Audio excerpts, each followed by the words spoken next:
रुख करेंगे यूपीएससी के रिजल्ट्स का। यूपीएससी के नतीजों में हरियाणा के युवा भी छाए रहे। गुरुग्राम के प्रांशु शर्मा ने यूपीएससी में 65वीं रैंक हासिल की है। वहीं कैथल की कनिका गोयल ने 9वीं रैंक हासिल की और फतेहाबाद के अभिनव सिवाच ने 12वीं रैंक हासिल की है।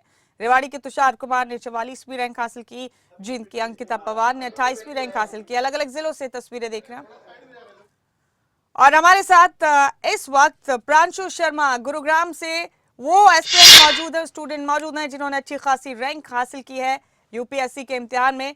प्रांशु, खबर अभी तक की पूरी टीम की तरफ से आपको ढेर सारी मुबारकबाद पेश करते हैं।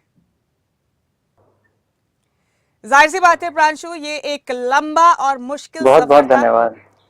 और इस मुश्किल सफर को आपने कैसे अंजाम दिया, हम चाहते हैं प्रांशु हमारे दर्शकों के जी, साथ अपना एक्सपीरियंस, अपना अनुभव साझा करें आप।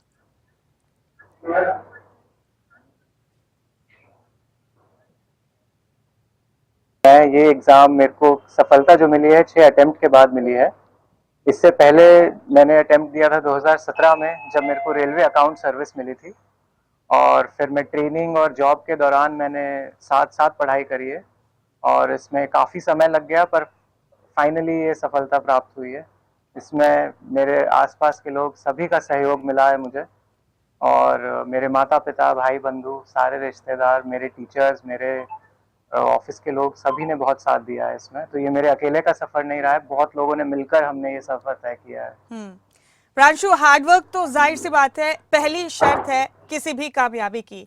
उसके अलावा कौन सी ऐसी चीजें हैं जिनका होना जरूरी है जब आप यूपीएससी जैसे इम्तिहान में कोई रैंक हासिल करते हैं?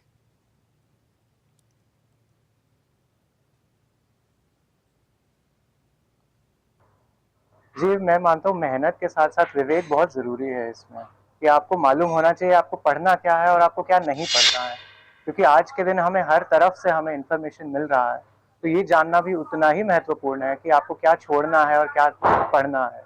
तो इसके लिए विवेक बनाना बहुत ज़रूरी है और हार्ड वर्क के साथ-साथ स्मार्ट वर्क करना ज़रूरी है, किस विषय पर आपको कितना समय देना है। आपको ये सारा स्ट्रैटेजी टैक्ट बनाकर चलना पड़ता है। प्रांशु, शेड्यूल जान सकते हैं आपका? आपने सिलसिलेवार तरीके से किस तरह पढ़ाई की, किस तरह से तैयारी की, क्या क्या किया करते थे आप 24 घंटों में?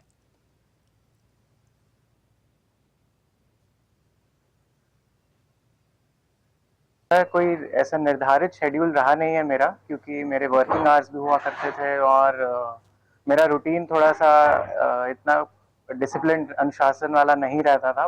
परंतु जो मैंने मेहनत जिस दिशा में करी उसमें ये था कि मेरे को अपने लिखने की, पढ़ने की, समझने की क्षमताओं को और उसमें और वृद्धि लानी थी। तो मैंने लिखने की बहुत प्रैक्टिस करी, मैंने पढ़ने की बहुत प्रैक्टिस करी और एग्ज़ाम एनवायरनमेंट में मैंने काम करने की कोशिश करी कि अभी कुछ हम अगर प्रैक्टिस कर रहे हैं, कोई टेस्ट लिख रहे हैं, तो बिल्कुल समय के अनुसार, बिल्कुल टाइम बाउंड तरीके से एग्ज़ाम एनवायरनमेंट का माहौल क्रिएट करके अपने आसपास उसमें काम किया जाए। प्रांशु, आपने बताया कि ये वर्किंग आवर्स भी होते थे आपके और फिर उसके बाद यूपीएससी जैसे इम्तिहान के इस बड़े और मुश्किल एग्जाम की तैयारी भी, इस कोऑर्डिनेशन में, इस तालमेल में जाहिर सी बात है मुश्किल तो आई होगी।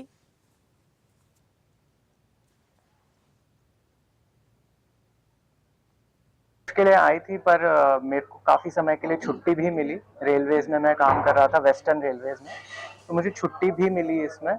मेरे जो ऑफिस के लोग थे उनका बहुत सहयोग रहा इसमें और सिर्फ यही नहीं, और भी बहुत समस्याएं रही, शारीरिक, मानसिक, जो कि हर किसी को फेस करनी पड़ती है इस एग्ज़ाम के दौरान। और मेरा जो ये सफ़र था ये थोड़ा लंबा भी खिंच गया, तो आखिर में आते-आते थोड़ा-थोड़ा आपका एनर्जी भी कम होने लग जाती है। परंतु आसपास जब सपोर्ट सिस्टम इतना अच्छा होता है तो सब हो ही जाता है फिर, और फिर भगवान की कृपा रहती है तो सारे काम बन ही जाते हैं। एक और अहम सवाल है प्रांशु आपसे, आपने बताया कि आपका 6th अटेम्प्ट था और इस पूरी जर्नी में कभी ये लगा कि आप मायूस हो रहे हैं, डिसअपॉइंट हो रहे हैं? क्योंकि जब लंबे वक्त तक चलते चलते कामयाबी आपसे फिर भी दूर होती है तो मायूसी वाला पड़ाव आ ही जाता है। आपको कभी ऐसा लगा? जी, जी, बहुत बार लगता है ये। पर उस समय याद यही रखना पड़ता है कि आपके लिए ज़रूरी क्या है। ज़रूरी आपके लिए और भी ज़्यादा ये है कि आप चलते रहें आगे भी, कि ये सिर्फ़ एक एक मोड़ है ये, यहाँ पे आपका रास्ता खत्म नहीं हो रहा है, आपको एक ये सिर्फ मोड़ है, इसके आगे भी चलते जाना है हमें। हम्म। तो वो चलते जाना बहुत जरूरी हो जाता है, और गिरेंगे ठीक है, परंतु आप कितनी जल्दी ऊपर उठ पाते हैं वापस, वो ज्यादा जरूरी है। जी। तो हर बार कोशिश यही रहती है कि गिर जाए कोई बात नहीं, पर उठ और भी जल्दी जाए पिछली बार से।